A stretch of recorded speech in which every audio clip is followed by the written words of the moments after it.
Hello friends, welcome to my channel. आज kitchen के related कई सारी टिप्स हम शेयर करना चाहेंगे, जिसमें से कई सारी है वो मॉनसून के रिलेटेड भी है। तो आप लास्ट तक हमारे वीडियो में बने रहिए। हो सकता है कि आपको इसमें से कई सारी टिप्स पता भी हो सकती है। तो यहाँ पहली टिप है वो कुकर के बारे में है। कभी कभी कुकर है अंदर से जल जाता है, पूरा ब्लैक हो जाता है। तो यहाँ पे हमने लेमन के छिलके को ऐड कर दिया है। ऊपर से आपको जो भी चीज़ें बॉईल करनी है वो एक कटोरी में रख कर बॉयल कर दीजिएगा। तभी चीज़ बॉयल हो जाने के साथ आपका कुकर भी अंदर से एकदम क्लीन हो जाएगा। यहाँ पे जो सेकंड टिप है वो है वॉशिंग मशीन के बारे में। वॉशिंग मशीन के अंदर कभी कभी फंगस जम जाती है या फिर वाइट कलर का पार्ट हो जाता है। जो रबर का पार्ट होता है वो पूरा वाइट हो जाता है, या फिर जो रबर का पार्ट होता है उसी के अंदर पानी जमा हो जाता है। ऐसी कई सारी प्रॉब्लम्स होती है। और कभी कभी तो मॉनसून के टाइम में अंदर से गंदी सी स्मेल भी आने लगती है। और जब भी हम सेकेंड टाइम कपड़े को वॉश करते हैं एट अ टाइम, वो सारी गंदगी कपड़ों के साथ आ जाती है और कपड़ों में कभी कभी धब्बे भी पड़ जाते हैं, कपड़े में से भी स्मेल आने लगती है। ये सारे प्रॉब्लम्स होते हैं। तो जैसे कि आप देख सकते हो यहाँ पे वॉशिंग मशीन में कपड़े को धोने के लिए रख दिया है, और ये जो डिटर्जेंट है उसका जो बबल्स बन रहा है वो भी कभी कभी जमा हो जाता है। मैं आपको ओपन करके भी दिखा देती हूँ मशीन को। तो जैसे कि आप देख सकते हो यहाँ पे भी दाग धब्बे पड़ जाते हैं, उसके लीड के ऊपर भी, और इनसाइड भी आप देख सकते हो यहाँ पे बबल्स जमे हुए हैं, तो वहाँ पे फंगस जम जाएगी। तो इसके सॉल्यूशन के लिए मशीन का जो लीड है आधे घंटे के लिए आप ओपन ही रख दीजिए। आधे घंटे के बाद उसको क्लोज़ करिएगा तो ऑटोमेटिकली इनसाइड का जो पार्ट है वो क्लीन हो जाएगा। एक बार ज़रूर से ट्राई कीजिएगा। टिप नंबर 3, जब भी हम बाज़ार से मूंगफली लेके आते हैं तो हम कंटेनर में उसको रख देते हैं। मतलब जो हम उसका पैकिंग है उसको ओपन करके डायरेक्टली हम उसको कंटेनर में भर देते हैं। तो कभी कभी वो ख़राब हो जाती है, अदरवाइज़ उसमें भी फंगस लग जाती है। मानसून के टाइम में ख़ास ये होता है। तो आपको क्या करना है कि ये जो आपका पैकेट है उसको इसी तरह से साइड में से कट कर लीजिए, और पूरा आप जो कंटेनर में भरने वाले होते हैं वो कंटेनर में पूरा पैकेट्स ही आप इसके अंदर रख दीजिए। और जब भी चाहिए तभी आप साइड में जो आपने कट किया हुआ है वहाँ से मूंगफली को यूज़ कर सकते हैं। या फिर आप चाहे तो एक एयरटाइट कंटेनर में भर के उसको फ्रीज़ में भी रख सकते हो। तो इसी तरह से करने से मूंगफली लॉन्ग टाइम तक एज इट इज़ रहेगी, वो बिगड़ेगी भी नहीं, और आप इजी टू यूज़ मतलब जब चाहे तब इजीली यूज़ कर सकते हो। तो ये ट्रिक भी आप ज़रूर से ट्राई कीजिएगा, खास करके मानसून के टाइम में इसे ज़रूर से ट्राई कीजिएगा।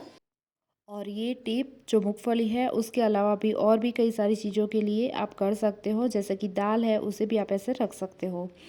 टिप नंबर 4, जब भी आप मार्केट से हल्दी लेके आते हो तो हल्दी को डायरेक्टली इसी तरह से कंटेनर में ऐड कर देते हो। तो जब हल्दी ख़त्म हो जाती है और हम जो कंटेनर है उसको वॉश करने जाते हैं तो हल्दी के जो दाग है वो निकलते नहीं है जल्दी से। तो वो दाग भी ना पड़े उसके लिए हमें क्या करना है कि कोई भी एक प्लास्टिक बैग में, या फिर जिस बैग में हल्दी आई है उसी बैग में आपको जो पूरी बैग है उसको ही कंटेनर में ऐड कर देना है। यहाँ पे मैंने पूरी जो हल्दी की बैग थी उसको ही कट करके कंटेनर में ऐड कर दिया है, ताकि जो हमारी बोतल है या फिर कंटेनर है उसके साथ वो दाग बिल्कुल भी नहीं पड़ेंगे। या फिर आप पिसा के आते हो तो भी एक पॉलीथीन बैग में ऐड कर दीजिए और बाद में हल्दी को उसमें रख दीजिए, तो दाग नहीं पड़ेंगे। और फ्रेंड्स, दाग पड़ेगा ही नहीं तो दाग निकालने का कोई सवाल ही नहीं है। तो इसी तरह से आप ये ट्रिक यूज़ कर सकते हो। तो ये ट्रिक आपको कैसी लगी कमेंट करके ज़रूर से बताइएगा। नेक्स्ट टिप है, जब हम कोई भी कंटेनर में अचार भर देते हैं और अचार ख़त्म हो जाता है तो कई दिनों तक उसमें स्मेल सी रह जाती है। तो आपको माचिस स्टिक आती है उसको जलाकर तुरंत ही इसके अंदर ऐड कर देना है। जला के तुरंत ही आपको इससे ऐड करना है, मतलब जलाने के बाद बुझाने के बाद उसको तुरंत ऐड कर देना है और उसको 10 मिनट तक ऐसे ही छोड़ देना है। 10 मिनट के बाद इसको आपको निकाल देना है।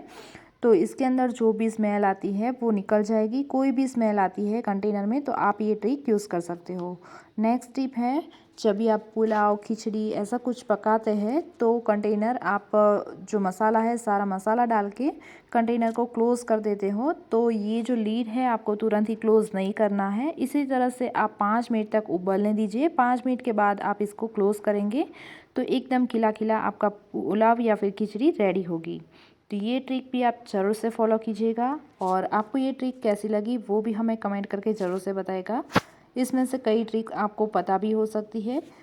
नेक्स्ट टिप के तरफ चलते हैं। तो नेक्स्ट टिप है कि जब भी हम वड़े बनाते हैं, पकोड़े बनाते हैं या फिर उड़द की दाल का कुछ भी बनाते हैं, तो एक कंटेनर में आपको पानी ले लेना है और जब भी हम फ्राई करेंगे पकोड़ों को और तो फ्राई करने के तुरंत बाद वो पानी में आपको हाथ को वॉश कर लेना है।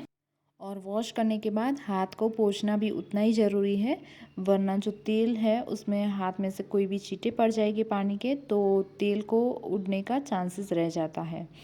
तो हाथ को भी आप ज़रूर से पोंछिएगा और ये ट्रिक अगर आप फॉलो करेंगे हाथ को वॉश करने की, तो आपका जो स्पैचुला है, झारा है, उसके साथ जो पकोड़े का जो बैटर है वो चिपकेगा नहीं और आपके हाथ उसके साथ स्टिक ना होंगे और इजीली आप पकोड़ों को बना सकते हो। तो ये ट्रिक आपको कैसी लगी वो हमें कमेंट करके ज़रूर से बताइएगा। तो आप देख सकते हो एकदम इजीली हम पकोड़ों को बना रहे हैं, क्योंकि उड़द दाल एकदम स्टिकी होती है तो हाथ को वॉश करना साथ में बहुत ही ज़रूरी रहता है। मेदू वड़ा बनाने के टाइम भी आप ये ट्रिक यूज़ कर सकते हो या फिर कोई भी पकोड़े बनाने में आप ये ट्रिक ज़रूर से यूज़ करिएगा। लेकिन एक बात को खास ध्यान रखिएगा कि हाथ को वॉश करने के बाद ज़रूर से हाथ को पोंछ लें। तो कैसी लगी आपको ये टिप वो भी हमें कमेंट करके ज़रूर से बताइएगा। तो फ्रेंड्स, यहाँ पे जो भी मैंने छोटी छोटी बातें बताई है वो आप ज़रूर से ध्यान रखिएगा, वरना एक्सीडेंट्स हो सकता है। तो चलिए चलते हैं नेक्स्ट टिप की तरफ।